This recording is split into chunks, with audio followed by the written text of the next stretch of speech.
I need to tell you something that still makes my hands shake. Last Sunday I was at St. Catherine's here in Evansville, not for Mass. I was waiting for a colleague, and while I stood there in the side aisle, I looked up at the statue of Mary. You know the one. Blue robe, white veil, hands pressed together in prayer, eyes cast down, serene, pure, silent. And I realized something that made my stomach drop. I have been studying the historical Jesus for 23 years. I have read thousands of pages about first-century Judea, about Qumran, about the Essenes, about Roman occupation, about rabbinical tradition. I have analyzed manuscripts, cross-referenced archaeological data, debated with scholars from 3 continents, and I know almost nothing about the woman who gave birth to him. Not because the evidence does not exist, but because for 2,000 years the Church decided what you were allowed to know and what you were not. You are standing in front of that same statue right now. Maybe not physically, but mentally. You have an image of Mary in your head. Sweet, obedient, virginal. A supporting character in someone else's story. That image was constructed, deliberately, by men who needed her to be a symbol, not a person. And the moment you realize how much was erased, how much was invented, how much was forbidden, you will never look at that statue the same way again. So let me ask you, do you know how old Mary was when she gave birth? Do you know where she lived before Nazareth? Do you know what she did after the crucifixion? Do you know when she died or how? You do not. And here is the thing that should terrify you. The Gospels tell us almost nothing. The 4 canonical texts combined give us fewer than 200 words spoken by Mary, fewer than 200, in the entire New Testament. And yet, you have an entire theology built around her. Prayers, feasts, doctrines, apparitions, shrines. Where did all of that come from? Not from the Bible. From texts the Church banned. My name is Nathan Cole. I teach religious history at the University of Southern Indiana. And today I'm going to show you the life of Mary that the Church does not want you to see. And I warn you now, this is not going to be comfortable. Because what I'm about to show you is not just about Mary, it is about how history gets written, how women get erased, and how institutions control knowledge by controlling silence. So, let us start with the most basic question. Who was Mary? Not theologically, historically. And the answer is we do not know. Matthew and Luke give us infancy narratives, but they contradict each other. Matthew has the family fleeing to Egypt. Luke has them calmly going to Jerusalem for the purification ritual. Matthew says nothing about the Magnificat. Luke says nothing about the Magi or Herod's massacre. Mark, the earliest gospel, does not mention Mary's name until chapter 3. And when he does, it is not flattering. Jesus is preaching, the crowd is pressing in, and his family shows up. Quote, "They went out to seize him, for they were saying, 'He is out of his mind.' His mother thought he was crazy." John's Gospel barely mentions her. She appears at the wedding in Cana, where Jesus speaks to her with a tone that most translations soften, but the Greek does not. "Woman, what does this have to do with me?" Then she appears at the crucifixion. That is it. So if the Gospels give us almost nothing, where does the rest come from? From the Apocrypha, specifically from a text called the Protoevangelium of James, written around 150 CE, banned by the Church in the 4th century, but wildly popular for centuries before that. And here is the first secret. Almost everything you think you know about Mary's early life comes from this banned book. Her parents' names? Anna and Joachim. Not in the Bible. In the Protoevangelium. Her birth as a miracle after years of barrenness? Not in the Bible. In the Protoevangelium. Her presentation at the temple as a child? Not in the Bible. In the Protoevangelium. Her vow of perpetual virginity? Not in the Bible. In the Protoevangelium. Joseph as an elderly widower with children from a previous marriage? Not in the Bible. In the Protoevangelium. The Church banned this text, but it absorbed its stories anyway, because it needed them. Let me show you why. I am holding a photograph right now. It is from the Scrovegni Chapel in Padua. Giotto, 1305, one of the most famous fresco cycles in the world. And if you look at the scenes of Mary's life, Every single one is drawn from the Protoevangelium.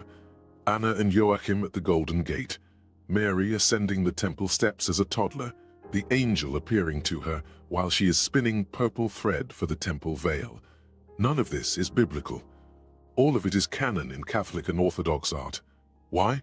Because the Church needed Mary to be more than a Jewish peasant girl who got pregnant.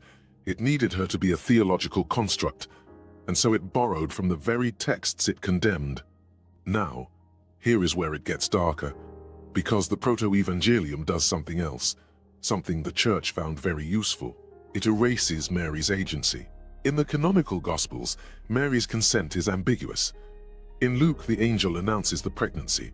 Mary says, "Let it be to me according to your word." Scholars debate whether this is acceptance or resignation, but in the Protoevangelium, Mary is taken to the temple at age 3. She is raised by priests. She is fed by angels. She vows virginity without understanding what it means. She is betrothed to Joseph without her input. She is a vessel, not a person, and this is the version the Church preferred. Because a woman with agency is dangerous. A woman who makes her own choices, who questions, who acts independently, threatens the patriarchal structure. So the Church built a theology around a woman who does not speak, who does not decide, who only obeys. And then it called her blessed. Let me give you an example of how deep this goes. In 2019, I was at a conference in Oxford. The theme was Women in Early Christianity, and one of the speakers, Dr. Alicia Batten from Conrad Grebel University, presented a paper on the Lucan Magnificat. You know the Magnificat. It is Mary's song in Luke 1. "My soul magnifies the Lord, and my spirit rejoices in God my Savior." Beautiful, right? Except, Dr. Batten pointed out something most people miss. The Magnificat is not original. It is a pastiche of Old Testament texts, specifically the Song of Hannah from 1 Samuel 2. And there is manuscript evidence that in some early Christian communities, the Magnificat was attributed not to Mary, but to Elizabeth. In other words, the most famous words ever put in Mary's mouth might not have been hers at all. They might have been borrowed, reassigned, rewritten, because the editors needed Mary to sound a certain way. Humble, grateful, submissive, not like a woman who had just been told she was pregnant without her husband's involvement and was about to face social ostracism, potential stoning, and a life of scandal. No, like a saint. And here is the thing. Once you see this pattern, you see it everywhere. Every time the historical Mary threatens to emerge, she is smoothed over, silenced, replaced with a symbol, and the texts that tried to give her a voice were banned. Now, let us talk about what happened after the crucifixion, because this is where the silence becomes deafening. The last time Mary appears in the New Testament is in Acts 1:14. She is in the upper room with the disciples after the resurrection. That is it, one verse. After that, nothing, no death, no burial, no farewell, she just disappears. And for centuries, no one knew what happened to her, until the Church invented it. In the 5th century, a text called the Dormition of Mary began circulating. It claimed that Mary died in Jerusalem, surrounded by the apostles who were miraculously transported from around the world. Her body was taken to a tomb in Gethsemane. 3 days later, Jesus appeared and took her body and soul into heaven. This story became official Catholic doctrine in 1950. 1950. Not 150, not 450. 1950. Pope Pius XII declared the Assumption of Mary as dogma, meaning if you are Catholic, you are required to believe it, based on a 5th century legend. That contradicts earlier traditions placing Mary's death in Ephesus, not Jerusalem, and that has zero biblical support. But it became dogma anyway, because the Church needed it. I want you to sit with that for a second. The single most important woman in Christian history has no historical death record, no burial site that anyone agrees on, no eyewitness testimony, just competing legends, invented centuries later, and a doctrine proclaimed 2,000 years after the fact. And yet, billions of people pray to her. Now, I need to tell you something personal, because this is not just academic for me. When my mother died 3 years ago, something happened at her funeral that I will never forget. She had been a devout Catholic her entire life, rosary every morning, Mass every Sunday. Marian devotions on Saturdays. And at the funeral, person after person got up and talked about her. But the woman they described was not my mother. They talked about her patience, her selflessness, her unwavering faith, and I sat there thinking, did you know her? Because my mother was complicated. She was strong-willed, she questioned things. She argued with priests. She had doubts. She swore when she was angry. She laughed too loud. She made mistakes. She was human. But at that funeral, they turned her into a saint. They erased everything that made her real. And I realized this is what we do. We take women, especially women we are supposed to revere, and we strip away their complexity, their contradictions, their humanity. We make them into symbols, and we call it honor. But it is not honor, it is erasure. And that is what happened to Mary. She was a Jewish woman, probably between 12 and 14 years old when she gave birth, based on first-century marriage customs documented by scholars like E.P. Sanders and Amy Jill Levine. She lived in Nazareth, a tiny village of maybe 400 people. She spoke Aramaic. She kept kosher. She observed Sabbath. She was embedded in a culture that the church spent centuries trying to distance itself from. And so, piece by piece, her Jewishness was erased. Her humanity was erased. Her voice was erased. And in its place, the church put a statue. Blue robe, white veil, hands pressed together, silent. Now, let me show you something that J.J. Benítez uncovered in his research that most people do not know. In the second volume of Caballo de Troya, Benítez describes a scene that does not appear in any gospel. He claims, based on his hypothetical sources, that Mary was not passive, that after the crucifixion she became a leader in the early Jesus movement, that she taught, that she confronted Peter when he tried to marginalize the women disciples. Benítez is writing speculative history, yes, but here is the thing. His speculation is not baseless. There is evidence, fragmented and suppressed, that Mary did have a leadership role in the early church. In the Gospel of John, she is at the crucifixion when the male disciples have fled. She is entrusted by Jesus to the beloved disciple. She is in the upper room in Acts, suggesting she was part of the core group.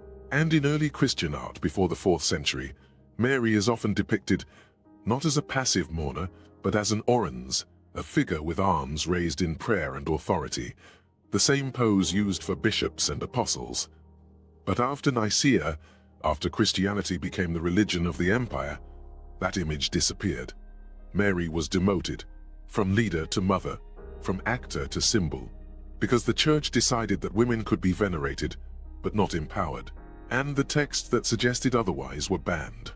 Like the Gospel of Mary, not Mary the mother, Mary Magdalene. But in that text, which the church declared heretical, Mary Magdalene is a leader. She teaches the disciples. Peter resents her authority, and scholars like Karen King and Elaine Pagels have argued that the conflict in that text reflects real historical tensions about women's roles in the early church. Tensions the Orthodox Church resolved by silencing women entirely. So when Benítez imagines a Mary who is strong, who is vocal, who challenges male authority, he is not inventing out of thin air. He is recovering something that was deliberately buried. Now, let me tell you the last secret, the one that changes everything. In 2012, I was in Rome for a conference, and on a free afternoon, I went to the Basilica di Santa Maria Maggiore, one of the 4 papal basilicas, built in the 5th century, dedicated to Mary. And in the gift shop, I saw something that made me laugh out loud. A statue of Mary, blue robe, white veil, serene face. And on the bottom, in tiny letters, made in China. And I thought, this is it. This is the whole thing in one image. A mass-produced symbol, manufactured overseas, sold for profit, with no connection to the actual woman it claims to represent. And millions of people buy it, display it, pray to it, never asking, who was she really? What did she want? What did she think? What did she fear? Because those questions are dangerous. They require you to see her as human. And once you see her as human, you have to see all the other women the church erased as human too. You have to see Mary Magdalene not as a prostitute, but as an apostle. You have to see the women in Romans 16 not as helpers, but as leaders. You have to see Junior not as a man whose name was mistranslated for centuries, but as a woman Paul calls foremost among the apostles. You have to see, and that is what the church cannot allow. So it built a theology of silence, and it called it devotion.